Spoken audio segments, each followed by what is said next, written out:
وَلْتَكُنْ مِنْكُمْ أُمَّةٌ يَدْعُونَ إِلَى الْخَيْرِ وَيَأْمُرُونَ بِالْمَعْرُوفِ وَيَنْهَوْنَ عَنِ الْمُنْكَرِ وَأُولَئِكَ هُمُ الْمُفْلِحُونَ. Pernah saya jelaskan, Rasulullah SAW adalah guru kita. Sepakati dulu poin ini. Tidak ada guru bagi umat Islam siapapun yang syahadat kecuali Nabi Muhammad SAW. Ini disepakati dulu.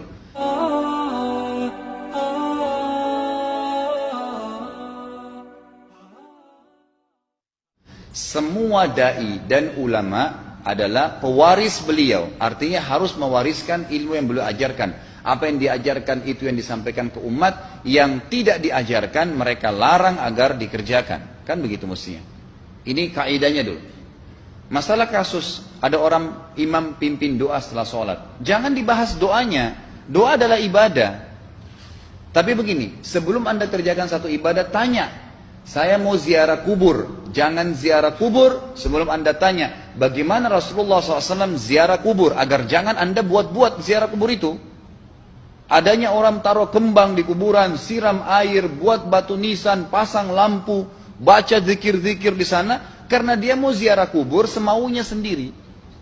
Tidak bisa. Anda Muslim, punya kiai, punya Rasulullah SAW, suri tauladan kita, uswatun hasanah. Tanya Rasulullah ziarah kubur bagaimana? Rasulullah SAW dalam hadis Bukhari menziarahi kubur Baqi. Datang, memberikan salam, mendoakan mereka, pulang. Nggak ada lagi yang lain. Enggak pernah Nabi SAW bawa kembang, siram kuburan karena sudah kering. Padahal Madinah panas 50 derajat, pecah-pecah tanahnya. Ada istilah di Indonesia, kalau tanahnya pecah, kesian lagi diazab di bawah, kasih air, kasih kembang biar wangi, biar ditaruh kembang yang paling mahal. Kalau dia ahli maksiat tetap disiksa di bawah gitu kan. Jadi nggak bisa itu patokannya. Mau sholat, jangan pernah sholat dulu. Tanya Rasulullah sholat bagaimana, belajar 5 menit bisa. Oh rukunya begini, sujudnya begini, sama. Baru Allah terima. Tujuan Nabi SAW diutus untuk apa? Untuk dicontohi, diciplak hidupnya. Cara makannya, cara tidurnya, berpakaian, bahkan cara jalannya saja. Para sahabat contohnya, Nabi jalan begini. Bukankah ada hadis yang mengatakan, sahabat berkata Rasulullah SAW kalau jalan seperti orang turun dari bukit. Mereka sampai membahasakan itu. Rasulullah pernah keluar kepada kami, menyisir rambutnya dengan rapi ke arah sebelah kanan belakang. Ditunjukkan, gitu kan? Rasulullah SAW menyukai ini. Rasulullah SAW memakan dengan cara begini. Diajarkan kepada kita semua agar kita contohin. Yang jadi masalah bagi kita ini, kita selalu mau buat apa-apa yang tidak diperintahkan oleh Nabi SAW. Selalu alasannya baik. Sekarang kasus berdoa setelah sholat. Doa adalah ibadah, nggak ada masalah doa. Tapi kalau kita mau ikat antara sebuah ibadah dengan ibadah yang lain, tanya dulu. Rasulullah pernah ikat nggak? Pernah pertemukan nggak? Ziarah kubur dengan baca Quran. Ziarah kubur ibadah, baca Quran ibadah. Pernah nggak Nabi baca Quran di kuburan? Itu tanya. Nggak ada riwayat Nabi SAW pernah baca Al-Fatihah untuk orang mati atau baca di ayat Al-Quran. Datangkan dalilnya coba. Nggak ada satu hadis pun menjelaskan masalah itu. Lalu kenapa Anda buat? Oh karena saya mau buat ibadah. Baik, ibadah yang Nabi ajarin. Salam, doain, selesai. Jangan lebih daripada itu. Masa Anda lebih pintar dari Nabi Muhammad SAW? Habis sholat, memang paket yang Nabi tawarkan, yang beliau selalu kerjakan adalah zikir. Setelah sholat, dengan zikir sholat yang sudah masyhur, istighfar, kemudian baca Allahumma antas salam, sampai membaca ayat kursi, al-ikhlas, al-falaq, an-nas, baca subhanallah, alhamdulillah, Allah akbar 33 kali, sampai terakhir baca, digenapkan la ilaha illallah wahdahu la syarika. Selesai itu semua hadis Nabi SAW menjelaskan setelah sholat, Rasulullah SAW langsung berdiri. Memang beliau tidak pernah berdoa habis sholat waktu itu. Memang begitu.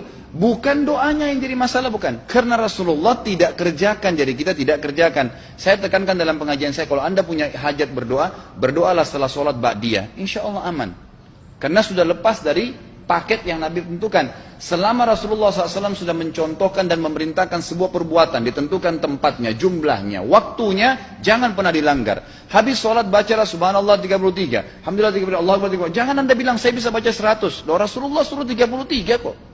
Ditentukan, jangan lebih pintar. Nanti setelah sholat, jangan ikutkan dengan paket rangkaian sholat ini.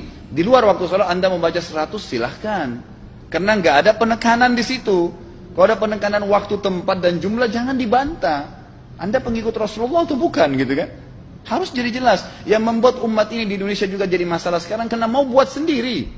Semaunya sendiri. Kenapa akhi, kenapa Pak Kiai, kenapa Habib, kenapa Ustadz, kenapa buat ini? Bukankah Rasulullah tidak mencontohkan, oh enggak apa-apa, ini kan baik. Loh, kalau semua orang berkata seperti Anda, apa yang tertinggal dari agama kita?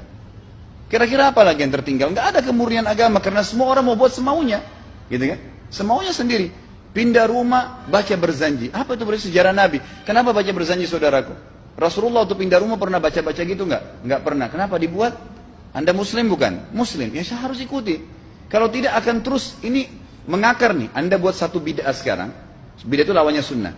Anak Anda akan buat 10 bid'ah. Cucunya akan buat 100 bid'ah. Akan banyak bid'ah merakar di masyarakat. Dan agama akan ditinggalkan. Kemurnian sunnah akan hilang. Gitu kan? Ini bahaya. Ingat, Nabi SAW mengatakan kepada kita dengan hadis yang sangat jelas. Hadis sahih riwayat Imam Ahmad bunyinya begini. Semoga Allah merahmati umatku yang menukil dariku seperti apa yang aku ajarkan atau sebutkan. Sampai ulama hadis mengatakan Nabi ucapin habis sholat astagfirullah, maka sahabat tidak ada berani menambah azim. Nggak ada sahabat yang bilang astagfirullah azim habis sholat, nggak ada. Astagfirullah saja karena Nabi ucapin itu. Mereka mengakui tidak lebih pintar daripada Nabi SAW. Kenapa kita harus tambah astagfirullah azim, wali walidayya, wali muslimin, panjang? Dari mana ini semua? Ditambah-tambah, diembel-embelin, kenapa? Akhirnya keluar dari ajaran Nabi Muhammad SAW. Ini masalah gitu kan. Kenapa harus dilakukan? Peringatan maulid Nabi sudah sering saya ingatkan. Anda tanya semua yang buat maulid. Kapan maulid itu sejarahnya ada? Semua buku sejarah menjelaskan tahun 230 Hijriah. Nabi meninggal tahun berapa? 11 Hijriah. Gitu kan? 11 Hijriah. Lalu kenapa harus ada dilakukan? Dan dari mana sejarahnya? Yang membuat pertama adalah orang-orang Syiah. Sejarahnya jelas dari Fatimiyah. Semua buku sejarah sepakat mengatakan bahwasanya maulid munculnya di zaman Fatimiyah. Dinasti Fatimiyah, orang-orang Syiah di Mesir, gitu kan? Dan mereka punya 6 macam maulid yang sampai hari ini masih dikerjakan di Iran. Ada maulid Nabi SAW, Hasan, Husain, Ali, Fatimah, dan raja mereka. Sampai hari ini masih ada. Kenapa orang-orang waktu baca maulid, baca salawat sambil berdiri pegang tangannya taruh di dada? Karena keyakinan orang Syiah, ruhnya Nabi SAW sedang lewat. Anda tahu nggak itu? Banyak orang kita buat tidak tahu. Yang penting bahasa Arab ikut saja, gitu kan? Tidak bisa.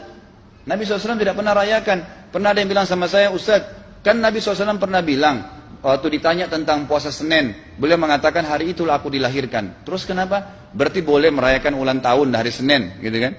Tidak. Nabi SAW cuma menginformasikan bahwasanya beliau lahir di hari Senin dan beliau tidak pernah ngumpulin sahabat untuk baca bersama-sama, merayakan hari raya. Beliau tidak pernah. Kalau itu benar, Nabi nggak bakal tinggalkan kok. Ibnu Katsir rahimahullah, garis bawahi poin ini. Ibnu Katsir rahimahullah dalam tafsir beliau, tafsir Quran Azim, dan subhanallah Ibnu Katsir ini kata ulama hampir semua kalangan golongan itu banyak memakai madhab, banyak memakai buku beliau, walaupun berbeda dari sisi pemahaman yang lain, tapi tafsirnya kebanyakan kembali ke tafsir beliau. Beliau mengatakan tafsir surah Al-Maidah ayat 3 yang bunyinya a'udzubillahi minasyaitonir rajim, al-yauma akmaltu lakum dinakum. Hari ini saya sempurnakan agama kalian, kata Allah. Ya. Wa atmamtu alaikum nikmati. Saya sempurnakan nikmatku pada kalian. Artinya tidak butuh yang lain. Wa raditu lakumul Islam madina.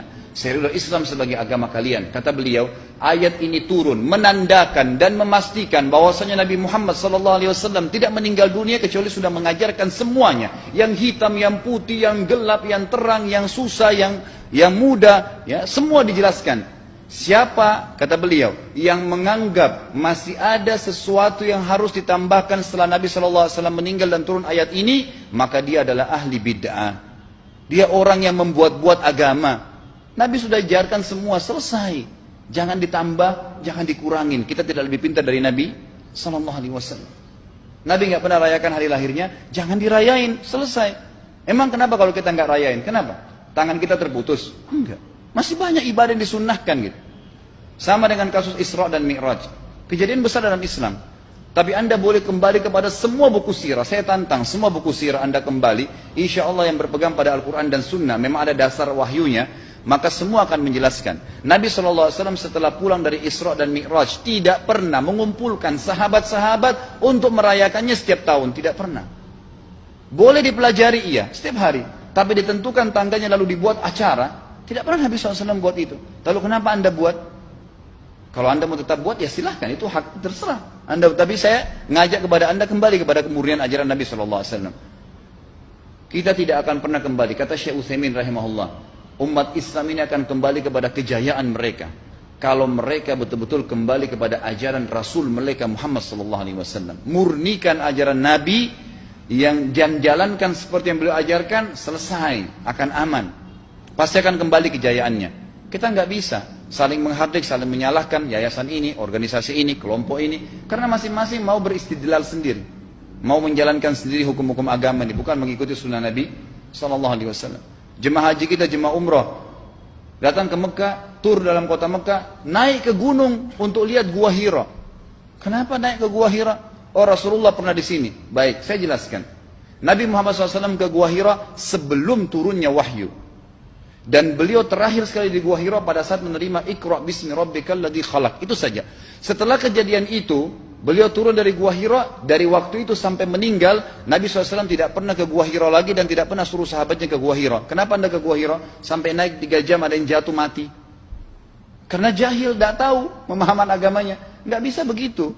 Cukup dikenang iya. Kecuali Nabi SAW suruh, datangilah Gua Hira. Ya silahkan. Gitu kan? Kalau enggak, kan begitu. Masalah Isra Mi'raj, saudaraku, kejadian besar. Ambil ibrahnya, yang penting ilmunya. Oh, salat 5 waktu, kejadiannya pernah gini. Ada kebesaran Allah, ambil pelajarannya iya. Yang Nabi tidak contohin, maka jangan dikerjakan. Hanya itu saja. Zikir bersama, di sini ditanyakan juga zikir bersama. Nabi SAW disebutkan dalam hadis Bukhari, kalau berzikir habis sholat, beliau membaca zikir tertentu, sahabat baca zikir tertentu, sahabat baca zikir tertentu. Jadi Nabi SAW tidak pernah paksain. Enggak pernah Nabi misalnya baca ayat kursi, harus semua sahabatnya ikut ayat kursi, enggak. Nabi SAW baca ayat kursi, si fulan baca al-ikhlas, si fulan baca subhanallah, masing-masing. Dan ingat, Allah SWT mengatakan apa? Tentang masalah zikir dan doa ini. Ya. Dikatakan, ya, kita harus berdoa kepada Allah, ya, wadunal jahri minal qawli bil gudui wal asal, wala takum minal ghafilin. Berdoalah kalian, berzikirlah kalian dengan doa kalian, dunal jahri minal qaul, tidak dengan teriak-teriak. Allah berfirman dunal jahr, tidak teriak-teriak, ya. Dan janganlah kalian menjadi orang-orang yang lalai. Makanya pernah ada sahabat, waktu Nabi SAW berkata begini, dalam hadis Bukhari juga, waktu pulang dari salah satu perjalanan, kalau kalian sedang menukik, kuda unta lagi menukik, bertakbirlah, bilang Allahu Akbar.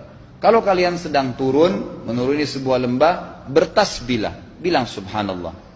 Ada satu sahabat badui, orang dari padang pasir, semangat dia jalankan sunnah Nabi. Waktu kudanya lagi naik, Allahu Akbar, dengan suara keras dia teriak. Jalankan sunnah kan? Tapi teriak ya. Apa yang terjadi? Nabi SAW panggil, ditepuk pundaknya, Nabi mengatakan, pelankan suaramu. Zat yang sedang kau panggil tidak tuli. Allahu Akbar. Cukup. Ada apa? Kecuali di medan perang lain nakutin musuh. Gitu kan? Untuk apa takutin kuda sendiri? Nggak perlu, gitu kan?